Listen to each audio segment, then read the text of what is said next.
புத்தர் ஒருவர் அடர்ந்த வனப்பகுதியில் குதிரையுடன் பயணம் மேற்கொண்டிருந்தார். அப்போது வழியில் யாரோ ஒரு இளைஞன் விழுந்து கிடப்பது போல் புத்தருக்கு தென்பட்டது. புத்தர் அந்த இளைஞனின் அருகே சென்று பார்த்தார். அவன் மயக்கமான நிலையில் கிடந்தான். உடனே புத்தர், ஐயோ, அவருக்கு என்ன ஆயிற்று என்று எண்ணினார்.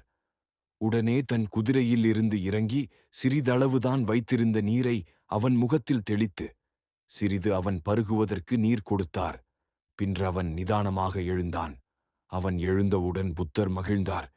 திடீரென அவன் கையில் ஒரு ஆயுதம் வைத்திருந்தான். அதை வைத்து அந்த குதிரையை கைப்பற்ற எண்ணி புத்தரிடம் இருந்து அந்த குதிரையை தான் பெற்று திருடி ஓடினான். புத்தர் என்ன செய்வதென்று அறியாமல் சிரித்த முகத்துடன் நடைப்பயணம் மேற்கொண்டார்.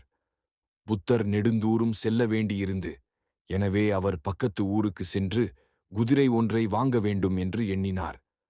தன்னிடமிருந்த பணத்திற்கு ஒரு குதிரை வாங்க வேண்டுமென்று எண்ணத்தோடு பக்கத்துவருக்குச் சென்றார்.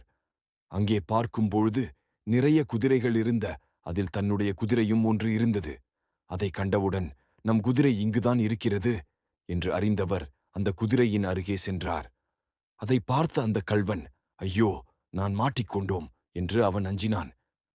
யாரிடமாவது புத்தர் நம்மை காட்டிக் கொடுத்து விடுவாரோ, நமக்கு அசிங்கமாகி விடுமோ என்று பயந்தார். ஆனால் புத்தர் அமைதியாக நின்று சிரித்த முகத்துடன் இதற்குரிய விலை என்ன என்று கேட்டு அதற்கான பணத்தையும் அவனுக்கு கொடுத்தார். அவனுக்கு ஒன்றும் புரியாமல் திகைத்து நின்றான். என்ன, அவருடைய குதிரைக்கு அவரை பணம் கொடுக்கிறார்? அவர் மறந்து விட்டாரா? இல்லை, நாம் யார் என்பது அவருக்கு தெரியவில்லையா என்று குழப்பத்தில் நின்றான். அப்போது புத்தர், மகனே என்று அவனை அழைத்தார். உடனே அவன் அருகே வந்தான். புத்தர், நான் உன்னை காட்டிக் கொடுக்காததற்கான காரணம் நீ அறிய வேண்டும் அல்லவா என்ற. ஆம் என்றால், இன்று நான் உதவி செய்வதற்காக உன் அருகே வந்து உனக்கு உதவியினேன்.